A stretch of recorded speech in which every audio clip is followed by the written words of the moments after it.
What's up? Brian Tong here, and this is my review for the new Pixel 9 Pro and the new Pixel 9 Pro XL. And the question here, is this the best new phone of 2024? It just might be, so we're gonna get into all of it. Now let's start off with the design here, and Google, they listened, right? It now comes in two sizes, 6.3 inches for the 9 Pro and 6.8 inches for the 9 Pro XL with their super actual display, which is based on LTPO OLED tech. But the good thing, these two phones are identically the same feature-wise, other than the size of the phone that you want. Where in the past, we only got a Pro XL at the larger size with all the bells and whistles, giving us a Pro model with, I guess, what is now a normal display size at 6.3 inches. This is a great move by Google and gives users a lot of choice. But let's look at the design here, and this thing here. If you're already thinking it, right, you're seeing it, and you're just thinking out loud like, yeah, it does look a whole lot like an iPhone. You're not wrong with the flat edges. You've got these rounded corners. You have this polished metal frame. I mean, when you hold in hand, if you had the screen off, you could easily mistake it for an iPhone. But then unlock it, and you see there's no big notch on the top, right? You just get a little camera hole, which makes it instantly more appealing to me.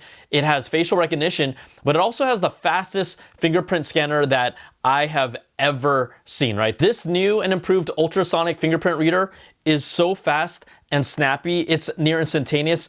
There's no need to swipe, just tap and it unlocks the screen. Flip it over here now. It has this matte glatt finish on the back that just feels silky smooth. It's almost like, I don't know, it's soft, and it sounds weird to call it milky, but it's silky and milky, and it comes in 4 colors. You have porcelain, obsidian, I have the rose quartz here, and then the hazel for the 9 Pro XL. Then, of course, you have Google's iconic camera bar, which to me is more like an elongated pill now with its rounded edges. You've got that more metal matte finish on it as well. When the light hits it, you can see a little shine. Plus, when we put these down, look, you hear anything? There's no wobble on the table, none at all. So this is the best design that I've ever seen from Google. It feels so comfortable in hand, and it has the weight and the luxury of a premium phone design. Now, while still being different, right? Let's not forget this. Enough from that other fruit phone on the market, it is different, which is very tough these days, right? The best compliment that I can say is that it resembles and even feels like an iPhone in hand without being an iPhone. And you could argue that its design is even cleaner. Yeah, I said it. Now, if you're someone deep in the Apple ecosystem that wants to try something new, the Google Pixel 9 Pro will feel familiar, yet fresh and different. And that's exactly what Google needs to do to grab any kind of market share. They've done a masterful job with the design of the Pixel 9 Pro and the Pixel 9 Pro XL. And Google, you have all of our attention. Navigating the pure Android 14 experience, it feels great with their new Tensor G4 chip inside this 120 Hz refresh rate display with HDR support. Even using the OS retains all the gestures that you're used to. You can swipe up, you can see your open apps, you can pull over to the left. If you have to pick my favorite flavor of Android, it's always been straight up pure Android on the Pixel lineup. One thing I did find is that this phone did get warmer, a little warmer than I expected when playing a game like Marvel Snap on it. Now, this game does not qualify as the most resource-hungry, CPU taxing type of game, but it got warm just like it did on the iPhone. And is this a deal breaker? No, it's not, but it's still worth mentioning that they both get warm, and it felt like the iPhone 15 Pro got even slightly warmer out of the two. Now, the Tensor G4 inside, this is specialized for its AI tasks. They aren't claiming that it's the fastest performing chip on the market. They know that. And I never felt any slowdown or lag with a responsive OS and a responsive touch display. It still runs games capably, but I would say if you're the type of user where gaming is your #1 priority on a phone, this might not necessarily be the best option for you. Now, what has separated Google from the rest of the phones is their push into AI features that are useful and easy for consumers, especially with a lot of their image editing features last year, or even their audio enhancement tools with video and voice transcription. I mean, I loved all those things, but now their Gemini platform is everywhere on this phone, and it can do a whole lot more. There's really too many things to show you, but I'm going to try and focus on some of the new features for the Pixel 9 Pro. Now, when you buy this phone, you're going to get the Google One AI Premium plan that's free for 1 year, and that allows you to unlock all the Gemini Advanced AI features for you for the first year. So that means you'll be getting everything it can possibly do. So let's show you some of what it can do, but how it can also sometimes be confusing. So if you want to call up Gemini, just do a long press on the screen lock button that's up top here, the top right. Just do a hold, and a prompt is going to come up. So you can either choose to enter in a request with your voice or type in text. But just think of it as how you used it with the Google Assistant, but this is Gemini Advanced. So I'm gonna ask it to find a recipe. Let's go here and go use voice. Find me a recipe for peach cobbler. Here's a quick and easy peach cobbler recipe. Ingredients: filling, 4 cups sliced peaches, fresh or frozen, 1 cup sugar, 1/4 cup water. So it shows me right here on screen. It talks me through it. Now, another way that you can interact with Gemini Advanced is with Gemini Live, and this is where you can have a free-flowing conversation. So if you look down here in the corner, you'll see this like little icon with 3 lines, or if you want, you can hold the screen lock button again, and then the prompt shows up. I'm gonna hit the 3-line button at the icon on the right, okay? It's the closest thing that we have to a conversational AI right now, and it's pretty creepy, it's pretty cool at the same time. You can change Gemini Live to a voice that you prefer. Great, let's get going. Here's one of the voices I have. Here's another voice I can use. You can pick me now and always make a change later in settings. Or maybe you'd like to listen to a voice like this.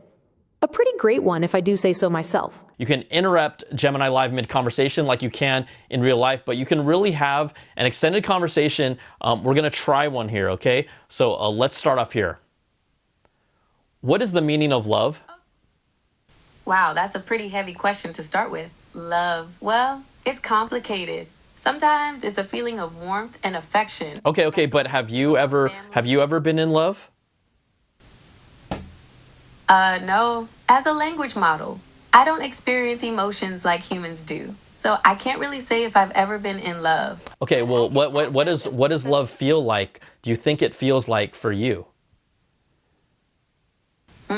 That's tricky because I can't actually feel emotions. But based on what I've learned, love is a powerful feeling that can make people feel happy, excited, and sometimes even a little crazy. I can tell you about the chemicals. Okay, I'm gonna end this, but I'm just letting you know, you heard how conversational that was.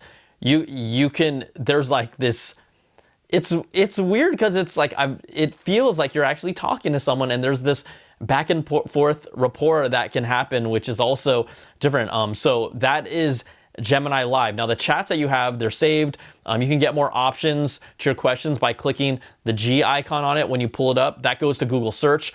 You can share the text from your conversation or copy and paste it for keeping in a document for yourself for later. This is an experience that you won't get on any other phone. Not like this, but I'm not so sure if I'll be using it every day, at least not yet, but it is something to just see how AI and assistants are advancing, and it can really be useful at the same time. So I already showed you accessing Gemini Advanced, and then we took it a step further with Gemini Live, but then you still have the Google Assistant on this phone in the search bar widget at the bottom of your screen. So I can hit it and I can ask it to search some information as well. Where's the nearest Cane's fried chicken? Here are the listings for Raising Cane's chicken fingers within 10 miles. Okay, so there are multiple ways to access the information in different ways, but you can see how this can get a little confusing to the user. You'll end up using what makes the most sense for you, but it's not streamlined yet, right? And it takes some time to figure out just what makes the most sense to you. Now the tech, it is clearly evolving, and it can be helpful and fascinating at times and not so useful other times, but it's not a clean and clear experience just yet. It's probably the #1 thing they need to work on this tricky transition between the longtime Google Assistant and Gemini. Now, another part of Gemini is image generation with the Pixel Studio app, and this can be a bit of a mixed bag as well. Make me a strawberry surfing in the snow in a mountain range. Okay, let's see what we got here. Okay, that's cool. Now let's edit this a little bit more. Okay. And put a tiger on a parachute in the left background and have a computer in the foreground drinking a pina colada. See what this does.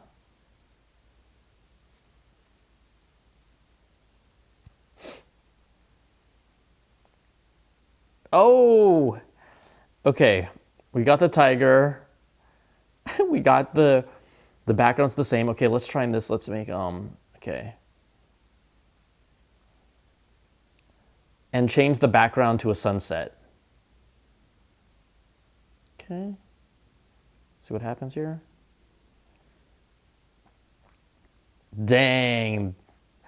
Dang, this is pretty good. So you can see the different looks that it gave.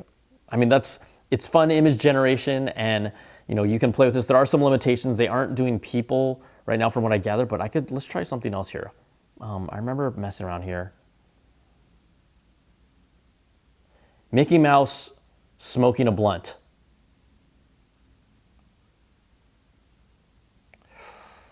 Ooh, Disney's not gonna like that. Okay, let's see, what's another character? Okay. Super Mario with his head exploded.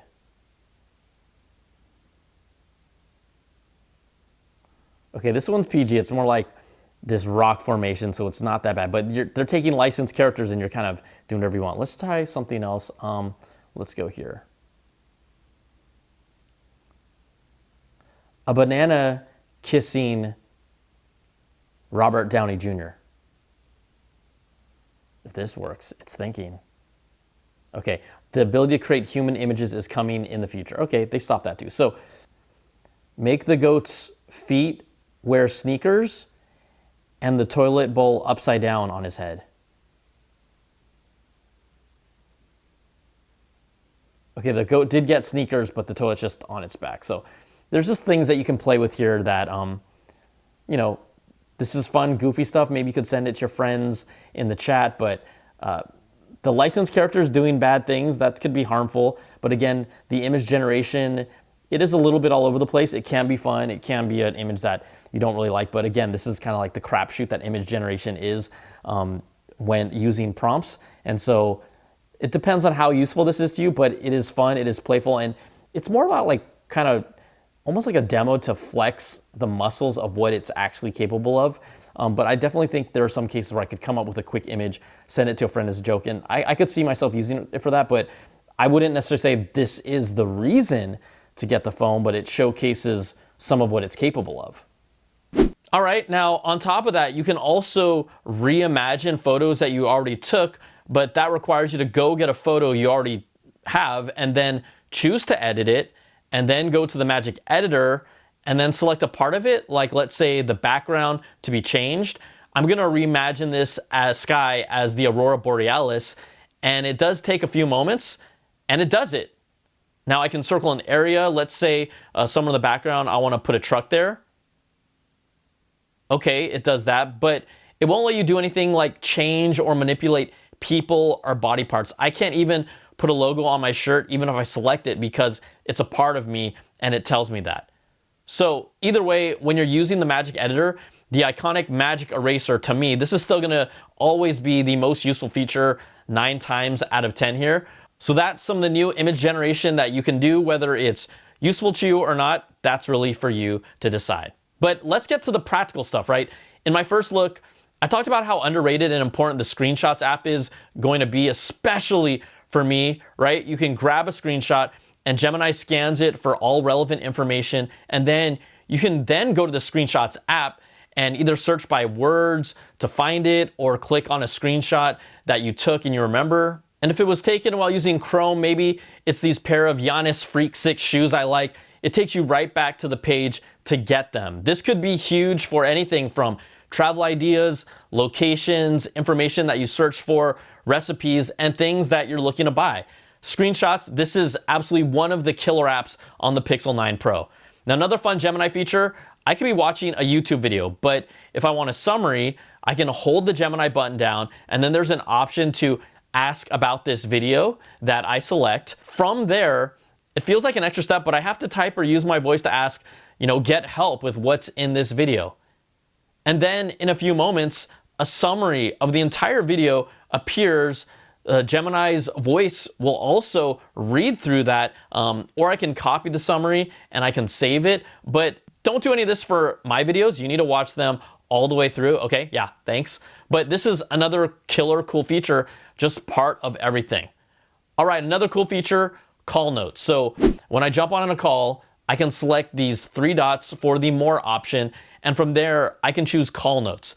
Now it's gonna let the other side of the call know it's taking notes, and then it gives you a call summary and an entire call transcript between the two of you.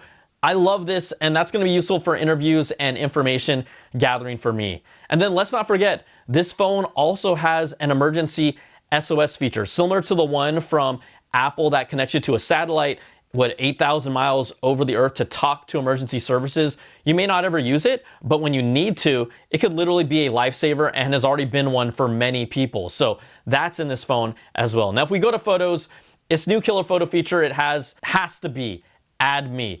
If you don't have a person to take a picture for you, Add Me allows you to trade places with the camera person. So it frames it for you and gives you guidance using augmented reality, and then stitches it all together, giving you a picture that looks pretty darn good.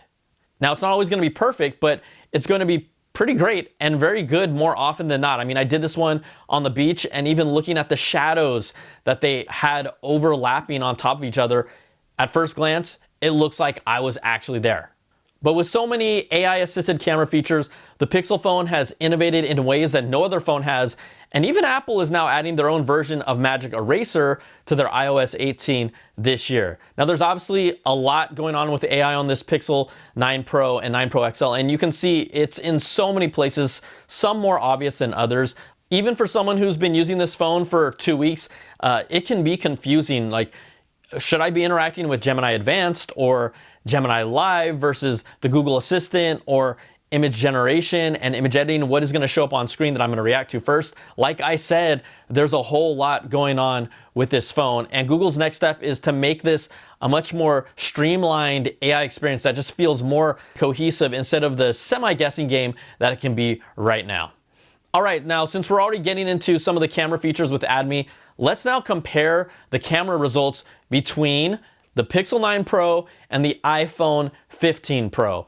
Now, the Pixel 9 Pro brings its best camera system it's ever had. You've got this triple rear camera system with a 50 megapixel wide, you've got a 48 megapixel ultra wide, and a 48 megapixel 5x optical zoom for the telephoto lens. And with some digital help, you could even go up to 10x and a cool 30x super res zoom if you like doing that. So I headed out to the Redondo Beach area to take some pictures and movies.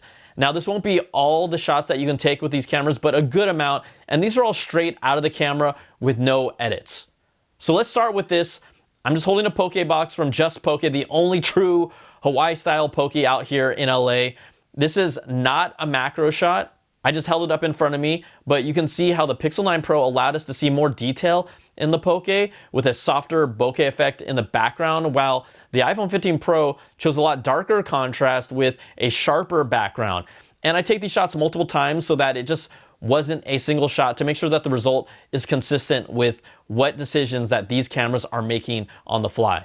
Then we're gonna go into the macro shot, and here you can tell only part of the Pixel 9 Pro's macro is really in focus, and it's softer in other areas if you look at the details around the seeds, where the iPhone is sharper everywhere and a little warmer in color temperature.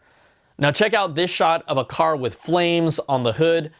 The Pixel 9 Pro brings a more natural image here with less shadows, which means more details if you look around the grooves near the headlight and some of the reflections, compared to losing them in the iPhone shot, while the iPhone 15 Pro goes for a little more color saturation here with slightly less detail and increased shadows. You can even look at the sky and how each camera represents it. Again, a little more saturation from the iPhone.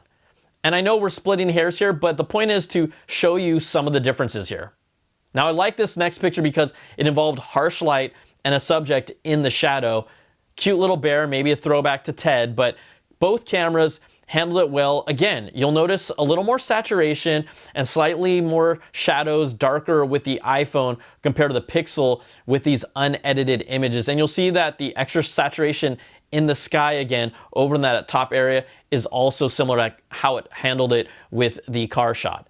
Now here's a fun tile mosaic, and both these images really look great with great clarity, and you can always tweak them after the fact. I don't for these comparisons at all. This is just what it takes. But here the iPhone 15 Pro brings a little more saturation again, while the Pixel takes a slightly more natural approach. And being there in person, if you want to know which one best represents what I saw when I took this photo, it would be the Pixel 9 Pro.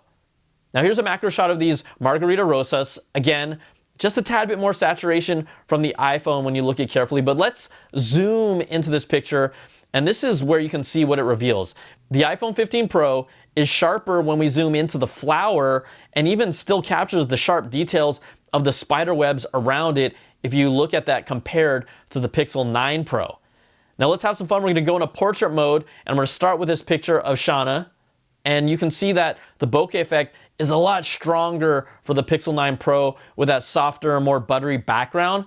But if we look closely around the edges of her hat, you can see that the iPhone 15 Pro has a much sharper and cleaner separation between the subject and the background. And it's also slightly warmer when you compare the color of the sand between the two. Okay, let's check out another portrait shot, and hey, it's me! And you'll see similar things here too. A more pronounced bokeh effect for the Pixel 9 Pro, but a sharper separation between myself and the background. You can look at the edges around my shoulders to see how much sharper it is. And if you have a bigger screen, or if you zoom into the details around my hair, you can see the difference between the results of these portrait shots.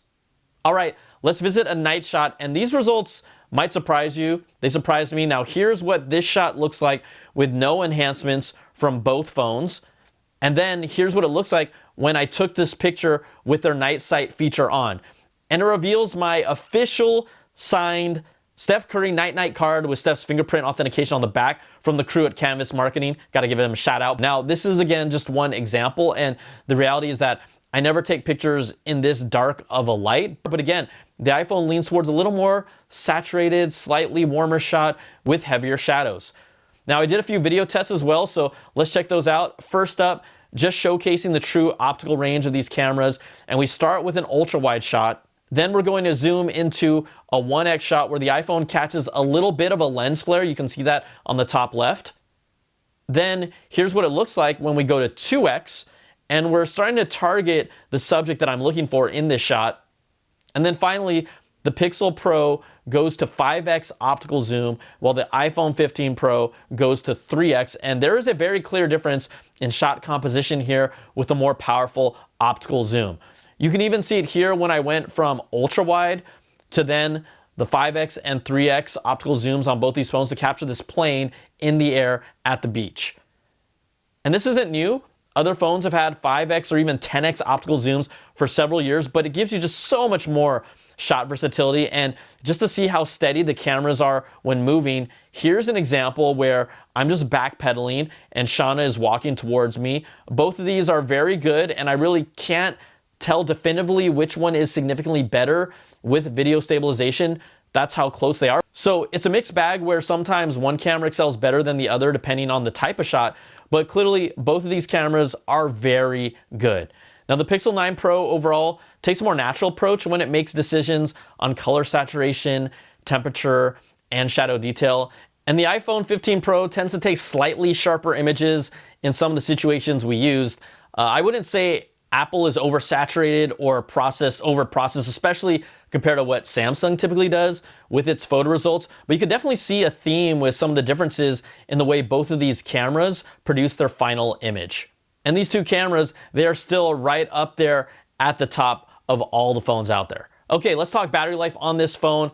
Pretty impressive. It will always come down to your personal usage, how you use it, how much you use it, but I was easily able to get through a full day with some juice to spare around 7 p.m. with normal use. I've been surprised at how good the battery lasts with the always on display here. I can't 100% say it with certainty because I do have a lot of things going on with both of my phones, 15 Pro iPhone and this Pixel 9 Pro, but it did perform similarly or even better than my iPhone 15 Pro. And there was never a time where I felt that there was this significant gap in battery life. One slight drawback though here, it does have slower charging speeds on the 9 Pro at up to 27 watts versus the 9 Pro XL, which has up to 37 watts. That translates into roughly 55% charge in 30 minutes on this 9 Pro, while you'll get up to a 70% charge in 30 minutes on the Pro XL.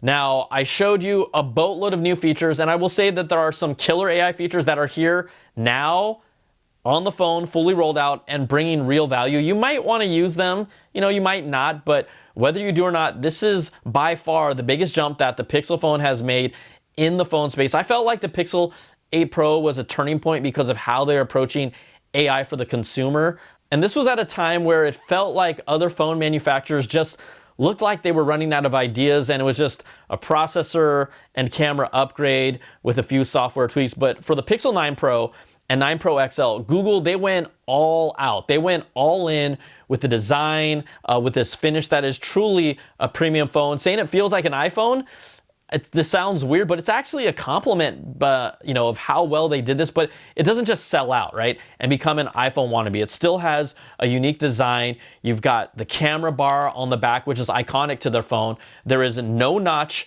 at all on top. You got this super fast ultrasonic fingerprint sensor that is top tier. And it continues to be the most innovative phone on the market when it comes to software features. I mean, who's matching what they're doing right now? So if you've been feeling like you want something new and fresh and premium and polished, I gotta tell you, it's the Pixel 9 Pro lineup. I mean, this is truly a phone that is worth making my second phone for me, and it will be easily swappable as a daily driver. That's just how good and how seamless of a product it is. I think that they still need to tighten up and streamline the AI experience, absolutely. But the features it has can't be found anywhere else on any phone. And if we're celebrating innovation as fans who love tech and love to celebrate tech, well, the Pixel 9 Pro and the 9 Pro XL, they have shown us that they are the biggest mover and shakers and the most innovative phone in 2024 as it stands now, and most likely the rest of the year. I mean, ecosystem lock-in is still a real thing. I'm never gonna ignore that. The way that you use your phone needs, your priority of what matters to you, that's gonna vary. But Google has not only exceeded expectations this year, they have made a phone that is truly at the top of its class.